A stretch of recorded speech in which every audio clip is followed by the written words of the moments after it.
saya tidak bermaksud untuk menyinggung siapapun dan tidak bermaksud mendiskreditkan siapapun. Itu berawal dari sebuah puisi dan kata-kata lagu itu saya buat tahun 2020. Artinya pada saat itu dibuat oleh seorang Om Jen, seorang pengembara yang pada saat itu menurut saya lagi tersesat. Bukan oleh Om Jen, seorang bupati. Karena tahun 2020 saya belum menjadi bupati. Ya. Jadi lirik dalam lagu itu mengungkapkan apa, Om Jen? Ya kan, perjalanan spiritual orang itu berbeda-beda. Kisah hidup seseorang itu kan berbeda-beda. Cerita cinta seseorang berbeda-beda. Cerita asmara seorang berbeda-beda.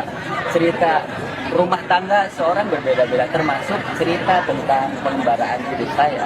Yang pada saat itu menurut saya ya, dalam kategori beragaji, kategori nakal. Sehingga saya merenung dan berpikir, ya Tuhan, untung saya diciptakan jadi laki-laki. Kalau jadi perempuan, bagaimana jadinya saya?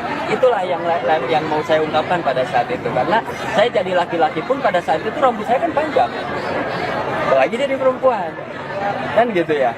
Dan hal-hal lainnya termasuk yang ada dalam lirik lagu itu. Om Zen kan ada jeda tuh, itu puisi dari tahun 2020 dan menjadi lagu pada baru-baru ini. Itu prosesnya gimana sih, Om Zen? Ya kan, puisi sering saya bacakan pada saat itu. Nah, tahun 2023 masih belum saya jadi bupati loh.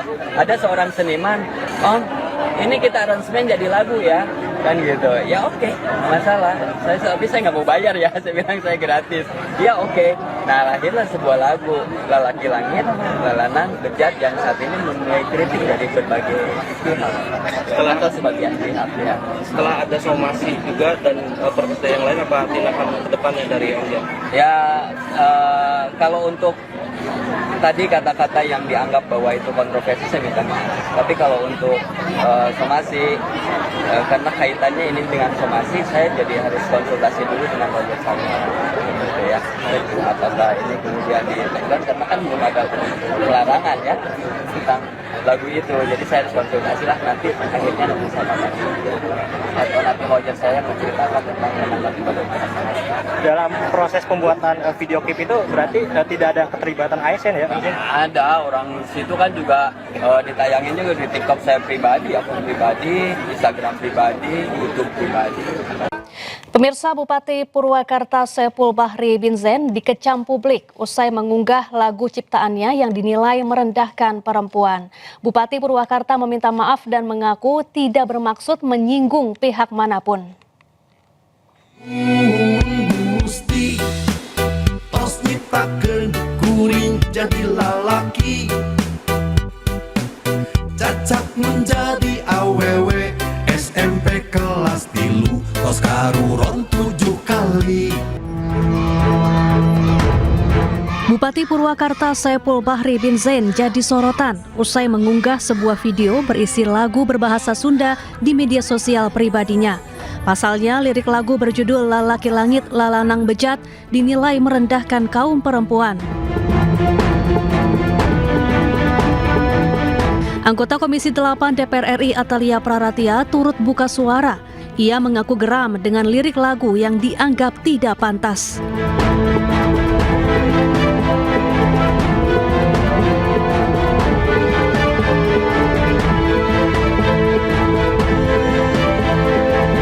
Sementara itu, pegiat isu perempuan sekaligus mantan Ketua Aliansi BEM Purwakarta, Sheila Amelia, menyebut candaan seksis bukan persoalan sepele dan merendahkan perempuan.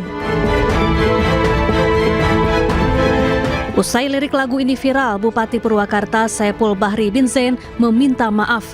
Ia mengaku lagu dibuat oleh dirinya pada tahun 2020 dan tidak bermaksud menyinggung siapapun. Pertama-tama saya secara pribadi mohon maaf pada seluruh masyarakat atas tidak nyaman jika kata-kata dalam lagu itu membuat beberapa pihak ada yang tersinggung. Saya tidak bermaksud untuk menyinggung siapapun dan tidak bermaksud mendiskreditkan siapapun. Itu berawal dari sebuah puisi dan kata-kata lagu itu saya buat tahun 2020. Artinya pada saat itu dibuat oleh seorang omjen, seorang pengembara yang pada saat itu menurut saya lagi tersesat. Bukan oleh omjen seorang bupati. Setelah lagu ini viral, unggahan video ini kemudian dihapus dari media sosial Bupati Purwakarta. Dari Purwakarta, Jawa Barat, Irwan Saputra, iNews melaporkan. Pemirsa, gunungan sampah menutup separuh jalan hingga menimbulkan aroma tak sedap serta mengganggu aktivitas warga di Cakung, Jakarta Timur. Sampah yang menggunung diduga akibat tak diangkut hampir seminggu.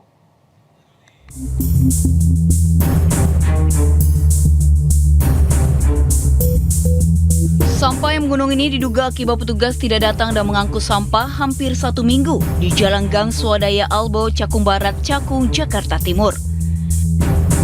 Bahkan tumpukan yang berada tepat di samping Rusun Albo ini menutup sebagian jalan dan menimbulkan aroma tidak sedap hingga mengganggu aktivitas warga. Warga yang hendak melintas baik motor maupun pejalan kaki harus bergantian melintas. Tidak terangkutnya sampah dampak dari adanya pembatasan pembuangan ke TPST Bantar Gebang. Ya emang udah ditampung, cuman dibuangnya ke sini-sini juga. Ya sampai membludak lah, mesti 3 hari sekali kan diangkat. Karena Bantar Gebang macet itu udah. Biasanya juga nggak sampai kayak gini. Iya, keganggu banget Pak, apalagi bawa bocah begini, jalan kaki. Bau banget, apalagi anak saya les di RPTA di sini. Tiap hari saya lewat sini. Meresahkan nggak sih Bu? Banget Pak, meresahkan banget. Warga berharap sampah segera diangkut agar lokasi kembali bersih. Dari Jakarta, Rio Manik, iNews melaporkan. Pemirsa, hingga hari ketiga kebakaran TPA Jatiwaringin di Kecamatan Mauk, Tangerang belum padam. Asap pekat dari kebakaran membuat ratusan warga terserang penyakit pernapasan. Hingga Kamis siang, kobaran api dan kepulan asap pekat masih menyelimuti lahan TPA Jatiwaringin di Kecamatan Mauk, Kabupaten Tangerang, Banten. Petugas masih terus berupaya memadamkan api, termasuk pengerahan helikopter waterbombing milik BNPB. Aktivitas bongkar muat sampah juga dihentikan selama upaya pemadaman demi keselamatan. Ratusan warga mulai terkena penyakit pernafasan karena menghirup asap tebal akibat kebakaran. Sejumlah warga juga sudah mengungsi ke lokasi yang lebih aman dari sebaran asap. Kalau udaranya kesini lagi aja asapnya itu. Mana perih, mana ngap gitu. Waduh, perihnya bukan ngapnya bukan. Kalau asapnya udah kesini itu. Terus sejauh ini